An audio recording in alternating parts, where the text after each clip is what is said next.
नमस्कार दोस्तों, स्वागत है आप सभी का अपने YouTube channel tricky engineers academy में। हम बात कर रहे थे चेन सर्वेइंग में यूज़ होने वाले इक्विपमेंट्स के बारे में, जिसमें से हमने काफ़ी इक्विपमेंट पढ़ लिए थे। आज हम बात करेंगे प्रिज्म स्क्वायर की। तो लास्ट क्लास में हमने बात की थी ऑप्टिकल स्क्वायर कैसे वर्क करता है। तो ऑप्टिकल स्क्वायर हमारा डबल रिफ्लेक्शन पे वर्क करता है, यानी कि उसका प्रिंसिपल डबल रिफ्लेक्शन था। और जो हमारा प्रिज्म स्क्वायर है वो भी सेम प्रिंसिपल पे वर्क करता है। बस एक डिफरेंस ये है कि जहाँ पे हमने ऑप्टिकल स्क्वायर पढ़ा था, तो ऑप्टिकल स्क्वायर में हमने दो मिरर यूज़ किए थे, एक मिरर ये, एक मिरर ये एक दूसरे पर 45 डिग्री पे इंक्लाइंड रहते हैं। तो टाइम के साथ क्या होता है, ये जो मिरर होते हैं ये लूज होने लगते हैं, फिर हमें उसका एडजस्टमेंट करना पड़ता है, फिर दोबारा 45 डिग्री पर एडजस्ट करना पड़ता है, फिर भी लूज होते रहते हैं, तो थोड़ा यूज़ करना टफ हो जाता है मतलब। तो फिर हम क्या करते हैं, हम यूज़ करते हैं प्रिज्म स्क्वायर का। वहाँ पे एक प्रिज्म होता है, वो 45 डिग्री पर जो उसकी रिफ्लेक्टिंग सरफेस होती है वो 45 डिग्री पर इंक्लाइंड होती है, तो वो लूज नहीं होते क्योंकि उसमें एडजस्टमेंट की ज़रूरत नहीं होती है। मैं आपको इमेज के थ्रू दिखा देता हूँ ताकि आप और अच्छे से समझ पाएँ। ये है हमारा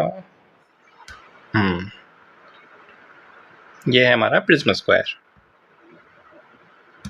तो आप देख रहे होंगे लास्ट क्लास में हमने ऑप्टिकल स्क्वायर पढ़ा था, वहाँ पे दो मिरर थे, एक मिरर यहाँ एक मिरर यहाँ, वो 45 डिग्री के एंगल पे थे।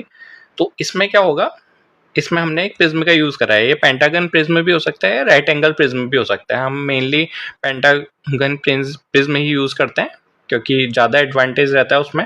उसमें क्या होता है, ये जो दो मिरर हैं, मतलब पेंटागन की एक प्रिज्म की साइड, एक साइड, दो साइड, तीसरी साइड, चौथी साइड, ये पांचवी साइड, पांच साइड हो गई। तो इसमें जो दो साइडें होती हैं, एक साइड ये वाली और दूसरी साइड ये वाली, इसको क्या करते हैं हम, ये 45 डिग्री पे इंक्लाइंड है, तो इनको हम मिरर कर देते हैं। तो एक को फुली मिरर कर देते हैं जैसे हमने लास्ट क्लास में बात की थी, यानी कि इसको फुली पॉलिश कर देंगे, इसको हाफ पॉलिश करेंगे। ये हाफ पॉलिश है, यहाँ तक आपको दिख रही होगी हाफ पॉलिश है, ये वाली साइड फुली पॉलिश्ड है। और ये जो दोनों इंक्लाइंड है ये है आपकी 45 डिग्री पर। तो इन दोनों के बीच का जो डिग्री का एंगल है वो है आपका 45 डिग्री। तो आप समझ पा रहे होंगे। बाकी सेम प्रिंसिपल है जैसे उस टाइम था। जैसे यहाँ पे मान लीजिए, मैं आपको एक और समझाता हूँ। जैसे ये वाली साइड जो आपको दिख रही है, इस वाली लेफ्ट हैंड साइड में, वो वाली साइड आपकी ये है, फिर आपकी ये वाली साइड ये है, और जो आपकी हाफ प्रिज्म वाली, मतलब यानी कि हाफ पॉलिश्ड वाली साइड है, वो इस ये वाली है, मतलब इधर की साइड है। तो आप यहाँ से देखेंगे, यहाँ पे आपकी आई है, तो मैं आपको इमेज बना के दिखा देता हूँ। ये आपकी आई हो गई। यहाँ से आपने देखा, आपने इधर से देखा और इधर हाफ पॉलिश्ड वाली साइड को देखा। फिर क्या हुआ, आपने यहाँ से देखा, यहाँ पे हाफ पॉलिश है, यानी कि यहाँ पे एक रेंजिंग रॉड लेके एक इंसान खड़ा होगा, तो वो सीधी लाइन में होगा। मतलब आप उसको, मतलब लास्ट क्लास में हमने पढ़ा था वैसे ही है। मतलब मैं आपको यहीं पे दिखा देता हूँ। यहाँ पे हमने प्रिज्म यूज़ करा है, यहाँ से देखा हमने, और यहाँ पर हमने हाफ प्रिज्म यहाँ पे लगा हुआ है, तो प्रिज्म हाफ पॉलिश्ड है, तो यहाँ पे आपको रेंजिंग रॉड दिखेगी, ये बी वाली। और जो दूसरी वाली रेंजिंग रॉड है, यानी कि ओ वाली जो रेंजिंग रॉड है, वो प्रिज्म के इस वाले पे टकराएगी, फिर यहाँ से हाफ पॉलिश वाले में टकराएगी, फिर वापस आपकी आँख में आएगी। तो सेम प्रिंसिपल है डबल रिफ्लेक्शन का। यहाँ पे आपकी एक रेंजिंग रॉड होगी, ये आपकी रेंजिंग रॉड मान लीजिए यहाँ पे। तो यहाँ से रेंजिंग रॉड का रिफ्लेक्शन कौन से साइड में आया, मिरर वाली साइड में आया, फिर यहाँ से इस वाली मिरर वाली साइड में आया, फिर इससे दोबारा आपकी आई में आया।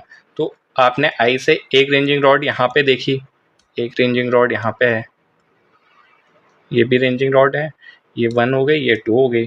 तो ये दोनों रेंजिंग रॉड आपको एक सीध में दिखाई देंगी। यहाँ से एक रेंजिंग रॉड सीधे दिख गई अनपॉलिश साइड से, और दूसरी रेंजिंग रॉड यहाँ से मिरर होके डबल रिफ्लेक्शन के थ्रू यहाँ से रिफ्लेक्शन हुआ, फिर यहाँ से हुआ, फिर दोबारा आपके आई में हुआ। तो ये दोनों आपको एक सीध में दिखेंगी। तो वो कुछ ऐसे दिखेगी, मतलब एक पहली वाली रेंजिंग रॉड 1 वाली यहाँ पे, 2 वाली उसके नीचे, जब ठीक 90 डिग्री का एंगल होगा। तो सेम प्रिंसिपल है, हम लास्ट क्लास में पढ़ चुके थे उसका। उस वीडियो का लिंक आपको डिस्क्रिप्शन बॉक्स में मिल जाएगा, आप वहाँ से चेकआउट कर सकते हैं, तो आपको और अच्छे से समझ में आ जाएगा। तो ये जो हमने पहला वाला प्रिज्म स्क्वायर पढ़ा, इसको हम बोलते हैं सिलेंड्रिकल प्रिज्म स्क्वायर।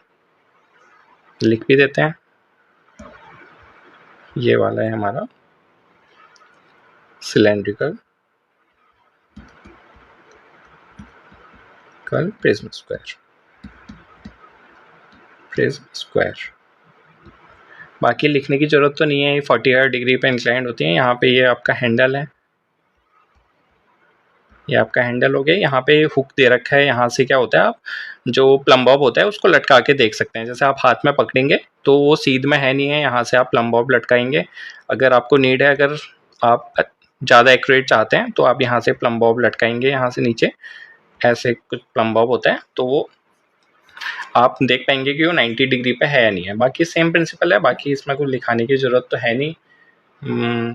बस एक चीज़ लिख सकते हैं कि prism square is superior than optical square.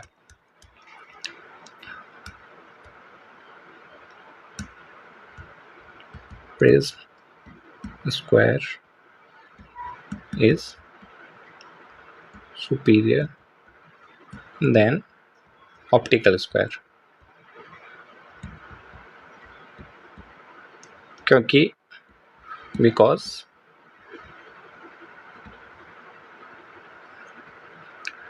Prism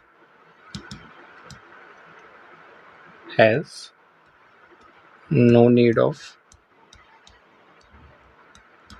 adjustment, क्योंकि जो मिरर होता है उसमें एडजस्टमेंट करना पड़ता है, लेकिन इसमें तो एडजस्टमेंट की नीड ही नहीं है हमें, तो इसमें कोई एडजस्टमेंट की नीड नहीं है, तो हमारा ये सुपीरियर हो जाता है। अब बात करते हैं कि एक होता है हमारा डबल प्रिज्म ऑप्टिकल स्क्वायर। आपने बहुत पहले कभी पढ़ा होगा, अगर तो आपने जितने भी टीचर से पढ़ा होगा उन्होंने आपको प्रिंसिपल सेम ऑप्टिकल स्क्वायर का बताया होगा कि दो मिरर लगे होते हैं, लेकिन आपको इमेज कुछ ऐसी दिखाई होगी। मैं आपको दिखा देता हूँ, चलो न्यू पेज में ही करते हैं इसको, क्योंकि इमेज नहीं आ पाएगी। ये वाला है हमारा, हाँ, तो ये है हमारा डबल प्रिज्म ऑप्टिकल स्क्वायर। तो ये कुछ ऐसा होगा, आपको इमेज दिखाई होगी, लेकिन ये क्या है, ये थोड़ा अलग है। इसमें कोई मिरर नहीं होता है, इसमें दो पेंटागन प्रिज्म लगे होते हैं। एक पेंटागन प्रिज्म ऊपर है, एक पेंटागन प्रिज्म नीचे है, और बीच में क्या है, बीच में एक रेक्टेंगुलर शेप में एक ग्लास लगा होता है। नॉर्मल ग्लास है, इसमें ये कोई वो नहीं है, ताकि आपको सीध में दिख पाए। बाकी मैं आपको इसका वर्किंग प्रिंसिपल भी बता देता हूँ। फर्स्ट आपका ये आपका फर्स्ट हो गया, सेकंड कलर चेंज कर ही लेते हैं अब इसका। तो सेकंड है आपका डबल प्रिज्म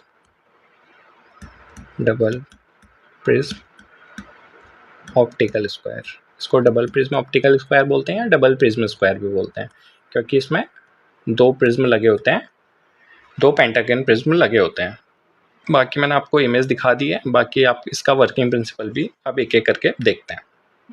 तो इसका एक और फ़ायदा ये होता है कि जैसे आपने लाइन रेंजर, अभी तो मैंने आपको लाइन रेंजर पढ़ाया नहीं है, तो लाइन रेंजर का भी काम कर लेता है। लाइन रेंजर, आप लाइन रेंजर और ये वाले ऑप्टिकल स्क्वायर में कंफ्यूज मत होइएगा। लाइन रेंजर में क्या होता है, ये जो मिडल वाला ये है, ये नहीं होता है। ऊपर वाला प्रिज्म होता है और नीचे वाला प्रिज्म होता है। उसमें हम ट्रायंगुलर प्रिज्म का भी यूज़ कर सकते हैं, लेकिन इस ऑप्टिकल स्क्वायर में हम पेंटागन प्रिज्म का ही यूज़ करते हैं। बाकी नेक्स्ट क्लास में या उसकी नेक्स्ट क्लास में हम लाइन रेंजर पढ़ेंगे। आपके दो इंस्ट्रूमेंट बचते हैं, एक लाइन रेंजर बचता है, एक आपका क्लिनोमीटर बचता है। यही दो इंस्ट्रूमेंट आपके बचते हैं, उनको हम नेक्स्ट क्लासेस में करेंगे, लेकिन अभी हम फोकस करते हैं हमारे डबल प्रिज्म ऑप्टिकल स्क्वायर में। तो ये हमारा डबल प्रिज्म ऑप्टिकल स्क्वायर है, ये एल्युमिनियम की केसिंग होती है, और इसमें क्या होता है, इसको हम रोटेट करके ऐसा खुल जाती है। तो जो लोअर वाला प्रिज्म होगा वो लेफ्ट साइड में खुलेगा, और जो अपर प्रिज्म होगा वो राइट साइड में देख पाएगा। यानी कि आप यहाँ पे रेंजिंग रॉड लगाएंगे तो वो आपको यहाँ पे दिखेगा। लेफ्ट साइड में अगर रेंजिंग रॉड होगी तो लोअर में दिखेगा, अगर राइट साइड में रेंजिंग रॉड होगी तो अपर वाले प्रिज्म में दिखेगा। बाकी इसमें कुछ लिख सकते हैं हम, यहाँ पे ये लिख सकते हैं कि एल्युमिनियम की केसिंग है, एल्यूमिनियम केसिंग। ये हम केसिंग क्यों प्रोवाइड करते हैं, जैसे अगर आपका कोई काम ना हो तो इस हाउस कवर को आप बंद कर सकते हैं, जैसे प्रिज्म, ताकि ख़राब ना हो, प्रिज्म हमारा ज़्यादा टाइम तक यूज़ हो पाए। बाकी ये वाला अपर प्रिज्म हो गया, अपर प्रिज्म ये राइट साइड को होगा। ये रफ तौर पे मैं आपको बता दे रहा हूँ। ये आपका लोअर प्रिज्म, ये आपका किस साइड को देखेगा, किस साइड वाली रेंजिंग रॉड को देखेगा, ये आपकी लेफ्ट वाली को देखेगा। और जो मिडल वाला है ये रेक्टेंगुलर रेक्टेंगुलर ग्लास बोल सकते हैं, ग्लास प्लेट। बाकी ये नॉर्मली दिखेगा। बाकी अब धीरे धीरे करके हम इसके तीनों उसको समझेंगे। बाकी लाइन रेंजर के बारे में मैं आपको बता चुका हूँ। बाकी चलो एक एक में से समझते हैं। एक एग्जांपल ले लेते हैं। जैसे पहला एग्जांपल ले लेते हैं ये वाला।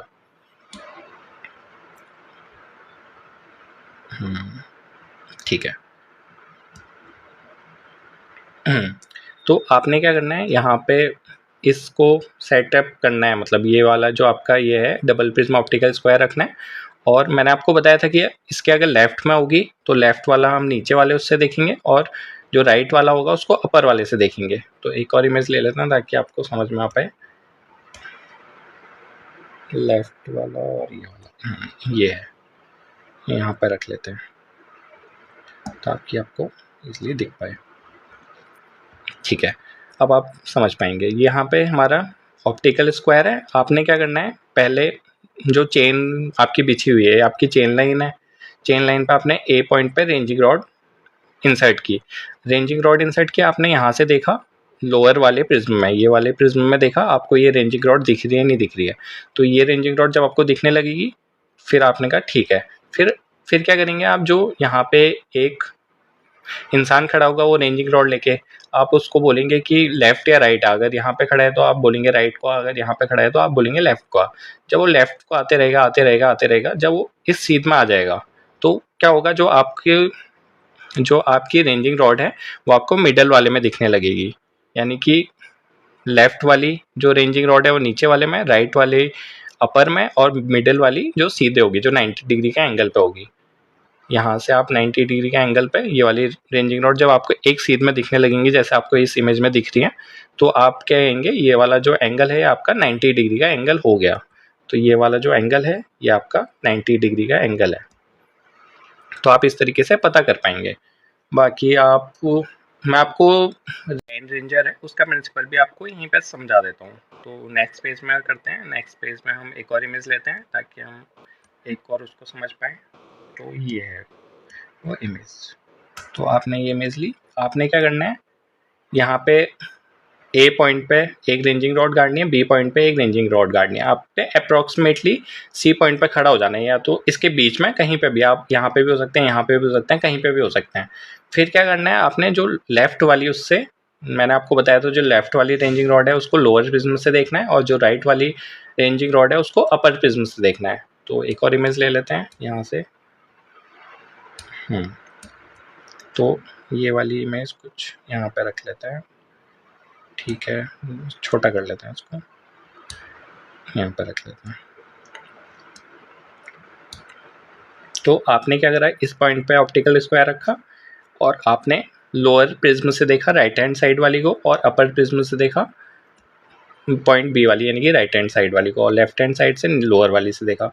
फिर आप आगे पीछे आए, मतलब या तो इस साइड, मतलब इस डायरेक्शन में जा सकते हैं या इस डायरेक्शन में। अगर फिर जब आपको ये दोनों रेंजिंग रॉड एक सीध में दिखने लगे, यानी कि ये वाली रेंजिंग रॉड और ये वाली रेंजिंग रॉड आपको एक सीध में दिखने लगे, तो आप समझ जाइएगा जो आपका ए और बी पॉइंट के बीच में आपका ठीक सीध में आपका सी पॉइंट आ चुका है।